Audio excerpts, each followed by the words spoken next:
Hello दोस्तों, welcome to Disha classes.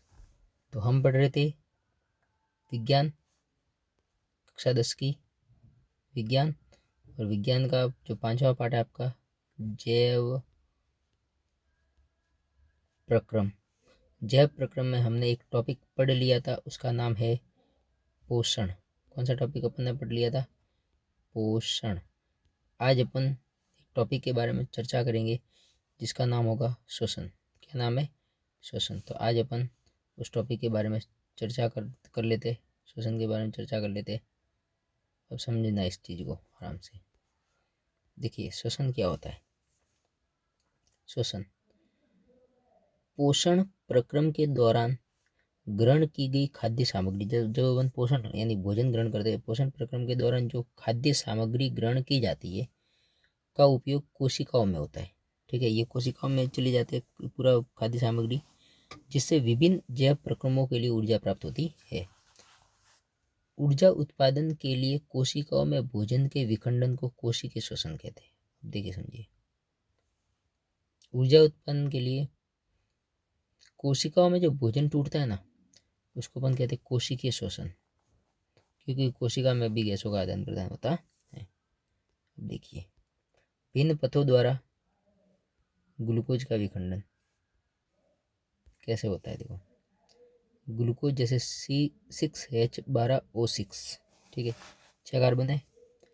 कोशिका द्रव्य में ये 3 कार्बन वाले अणु में टूट जाता है पाइरूवेट प्लस ऊर्जा के रूप में। ठीक है, अब देखिए ये क्या काम करता है।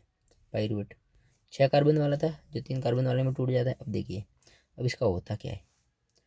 ऑक्सीजन की जब अनुपस्थिति हो, यानी जब उसको ऑक्सीजन नहीं मिलती, तब ये पाइरूवेट है, ये किस में टूट जाता है। देखो, इथेनॉल प्लस कार्बन डाइऑक्साइड और प्लस ऊर्जा, जैसे यीस्ट में किण्वन, यीस्ट में जो किण्वन होता है ना, उसमें ऑक्सीजन नहीं होती है, इस तरह यानी पाइरूवेट टूट जाता है। इथेनॉल कार्बन डाइऑक्साइड प्लस ऊर्जा में टूट जाता है। यही पाइरूवेट अगर ऑक्सीजन का अभाव हो, यानी थोड़ी कम, ठीक है, तो ये लैक्टिक अम्ल प्लस ऊर्जा, यानी हमारी पेशी कोशिका में ऐसा होता है। पाइरूवेट लैक्टिक अम्ल और ऊर्जा देता है। अगर ऑक्सीजन की उपस्थिति यानी ऑक्सीजन पर्याप्त मात्रा में है अवेलेबल, तो ये पाइरूवेट किसमें विखंडित हो जाएगा। कार्बन डाइऑक्साइड CO2 प्लस जल प्लस ऊर्जा, और ये प्रोसेस होती है माइटोकॉन्ड्रिया में। ये जो होती है वो ईस्ट में होती है। ठीक है, ये होती है हमारी पेशी कोशिकाओं में, और ये होती है अपने कोशिका में एक माइटोकॉन्ड्रिया होता है, उसमें होती है। तो ये होता है श्वसन। अब देखिए, श्वसन आपका 2 प्रकार का होता है। वायवीय श्वसन यानी जिसमें वायु यानी ऑक्सीजन उपस्थित होती है। अवायवी, अवायवी का मतलब होता है जिसमें ऑक्सीजन अनुपस्थित होती है। ऑक्सीजन उपस्थित में अभी अपन ने पढ़ा था कि कार्बन डाइऑक्साइड जल और ऊर्जा मुक्त होती है।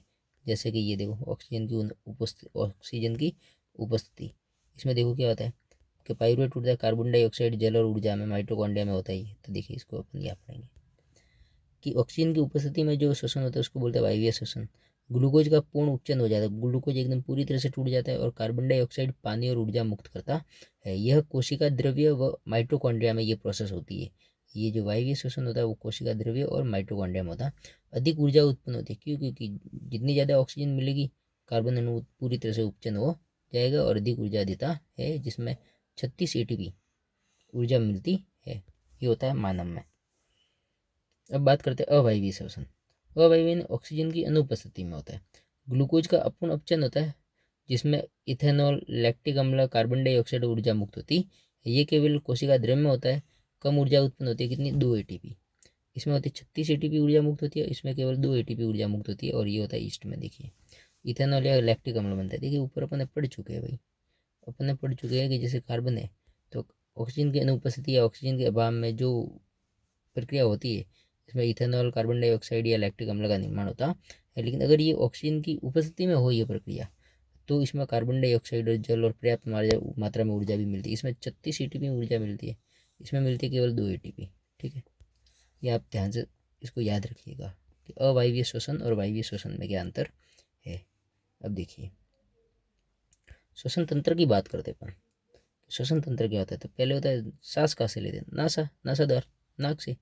फिर ग्रसनी होती है, फिर कंठ होता है, फिर कंठ, फिर नीचे श्वास नली होती है, फिर श्वसनी होती है, फिर आती है श्वसनिकाएँ होती है, फिर फुफ्फुस या फेफड़े आते हैं, फिर आते हैं कुपिका कोष। क्या आते हैं? कुपिका कोष। वहाँ से कुपिका कोष में क्या आता है? रुधिर वाहिका। देखो कुपिका कोष में ऑक्सीजन अंदर जाती है और कार्बन डाइऑक्साइड वहाँ से छंद के बाहर आती है रुधिर में से। तो कुपिका कोष ऐसी जगह होती है वहाँ पे गैसों का आदान प्रदान नहीं आती, ऑक्सीजन तो रुधिर के अंदर चली जाती है और CO2 रुधिर से बाहर निकल जाती है। वहाँ पे बहुत सारी छोटी छोटी रुधिर वाहिकाएँ होती है। वापस इसको देखिए श्वसन तंत्र में क्या होता है। देखिए सबसे पहले नासाद्वार, उसके बाद ग्रसनी कंठ, नासाद्वार ग्रसनी कंठ, फिर श्वास नली होती है नीचे, श्वसनी होती है, श्वसनिका होती है। अब देखिए अपन आगे बात करते हैं। देखो नासाद्वार, ये रहा नासाद्वार, इसको समझिएगा ध्यान से। तो ये नासाद्वार यानी नाक, नासाद्वार, ये मुख गुहा है, ठीक है। अब इसके नीचे ये है ना ग्रसनी, ये कंठ, फिर ये आगे श्वास नलिका, ठीक है। ये उपास्थि वलय, ये पूरा उपास्थि वलय। अब देखिए इसमें ये फेफड़े स्टार्ट हो जाते हैं, ठीक है। फिर ये श्वसनिका, यहाँ से ये छोटे छोटे भागों में टूट जाते, श्वसनी है, फिर श्वसनी आगे जाके और छोटे छोटे भागों में टूट जाते, श्वसनिका में, श्वसनिका आगे आएगा और छोटे छोटे भागों में बिल्कुल कुपिका कोष में टूट जाते हैं। डायफ्राम, ये जो मदद करते हैं फेफड़ों को बचाने में, ये पसली है ये, ठीक है। डायफ्राम इसके नीचे होता है, ये देखिए ये फेफड़े अंदर, ठीक है, नीचे वाले होता है डायफ्राम, ये, ठीक है। और ये पसली है जो फेफड़ों को बचाए रखने में सहायक होती है। ये कुपिका, श्वसन और श्वसनिका, श्वसन श्वसनिका यानी आगे श्वसनी और उसके आगे श्वसनिका, ये छोटे छोटे भागों में बढ़ जाती है और उसके आगे कुपिका होती है। वापस देख लीजिए, नासाद्वार, ग्रसनी, कंठ, श्वास नली, आगे जाके बढ़ जाएंगे श्वसनी, श्वसनिका और कुपिका कोष में। ऊपर होता है ये पसलिया, अंदर होता है फेफड़े फुफ्फुस, ये नीचे डायफ्राम होता है। अब देखिए मानव श्वसन क्रिया कैसे होती है। देखिए अंतर श्वसन होता है एक तो, और एक होता है उच्च श्वसन। अंतर श्वसन के दौरान क्या होता है? वक्षीय गुहा फैलती है, वक्षीय गुहा है अंदर की वो फैलती है और पसलियों से संलग्न पेशियां सिकुड़ती है। पसलियों से जो संलग्न जितनी भी पेशियां है वो क्या करती है? सिकुड़ती है अंदर, ठीक है। वक्ष ऊपर और बाहर की ओर गति करता है। गुहा में वायु का दाब कम हो जाता है और वायु फेफड़ों में बढ़ती है, अंदर वायु फेफड़ों में बढ़ने लग जाती है। उच्च श्वसन में क्या होता है? वृक्ष गुहा अपने मूल आकार में वापस आ जाती है, पसलियों की पेशियां शिथिल हो जाती है, ठीक है। वृक्ष अपने स्थान पर वापस आ जाता है। गुहा में वायु दाब बढ़ जाता है और वायु फेफड़ों से बाहर निकल जाती है। ये उच्च श्वसन यानी वायु का फेफड़ों से बाहर निकलना, अंतर श्वसन वायु का फेफड़ों के अंदर प्रवेश करना। अब देखिए इसको, अंतर श्वसन, सांस द्वारा वायुमंडल से गैसों को अंदर लेना अंदर श्वसन कहलाता है। उच्च श्वसन, फेफड़ों से वायु या गैसों को बाहर निकालना उच्च श्वसन कहलाता है। स्थलीय जीव क्या करते हैं? श्वसन के लिए वायुमंडल से ऑक्सीजन का उपयोग करते हैं। आपने देखा होगा कि अपन जो स्थलीय जीव है वो क्या करते हैं अपन, कि अपन ऑक्सीजन का उपयोग, मतलब ऑक्सीजन अपन कहाँ से लेते हैं? वायुमंडल से। लेकिन जो जल में रहते हैं ना वो जल में विलय ऑक्सीजन का उपयोग करते हैं, वो जल में घुली हुई ऑक्सीजन का उपयोग करते हैं। तो देखिए कुपिका व रक्त व अनेकों के बीच, ऊतकों के बीच गैसों का आदान प्रदान कैसे होता है? वायु O2 से समृद्ध जिसमें ऑक्सीजन होता है वो आती है कुपिका, कुपिका के माध्यम से किस में जाती है? रक्त वाहिका यानी रक्त की नलियों में जाती है। वहाँ से O2 RBC में हीमोग्लोबिन के साथ मिलकर हीमोग्लोबिन ऑक्सी हीमोग्लोबिन बनाती है, यानी कि ये ऑक्सीजन है ना RBC में हीमोग्लोबिन के साथ मिल जाते हैं, ऑक्सी हीमोग्लोबिन बनाती है। फिर वहाँ से देखो क्या आता है, चीज़ को समझिएगा, ये प्रोसेस बहुत इंपॉर्टेंट है आपके लिए। कैसे? देखिए सबसे पहले वायु आती है, सबसे पहले वायु आती है ऑक्सीजन समृद्ध जिसमें ऑक्सीजन है, वो कुपिका में आती है। कुपिका में ये छन जाती है, यहाँ पे ऑक्सीजन तो चली जाती है रुधिर के अंदर और वहाँ से CO2 बाहर आ जाती है। अब जाने का प्रोसेस देखिए, ऑक्सीजन गई रुधिर के अंदर, रुधिर में RBC में हीमोग्लोबिन है, उसके साथ मिलकर ऑक्सी हीमोग्लोबिन बना लेती है। अब देखिए क्या होता है, धमनी द्वारा ऑक्सीजन ऊतकों में, जैसे पंप होता है तो ऑक्सीजन सीधी ऊतकों में पहुंच जाती है।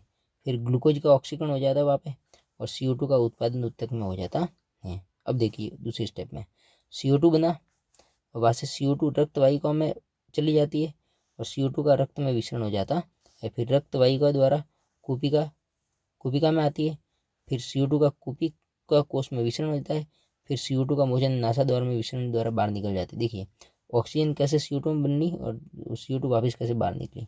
ऑक्सीजन आई कुपिका में आई, खून में मिली, आरबीसी हीमोग्लोबिन और ऑक्सी हीमोग्लोबिन बना दिया और धमनी द्वारा ऊतकों में पहुंच जाती है, शरीर के विभिन्न अंगों तक पहुंच जाती है। वहाँ पे क्या होता है, ये जो ग्लूकोज का ऑक्सीकरण हो जाता है और वहाँ से क्या बनती है, CO2 बनती है। ये CO2 वापस ऊतकों में आती है, फिर वापस खून में मिल जाती है और ये CO2 का रक्त में विसरण वापस खून से फिर कहाँ आती है, कुपिकाओं के माध्यम से कुपिका में आती है, कुपिका वापस उसको बाहर निकाल देती है और ये फेफड़ों में चली जाती है CO2, और CO2 फेफड़ों में फिर नाक के द्वारा से CO2 बाहर निकाल दी जाती है। ये कुछ प्रोसेस रहता है। संवहन किसे कहते हैं?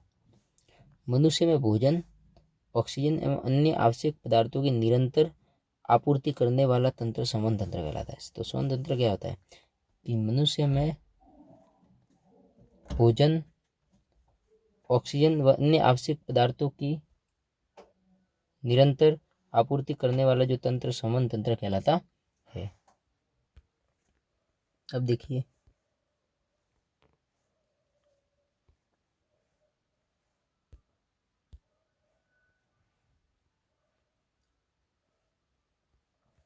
मानव संवहन तंत्र के मुख्य अवयव इस प्रकार है।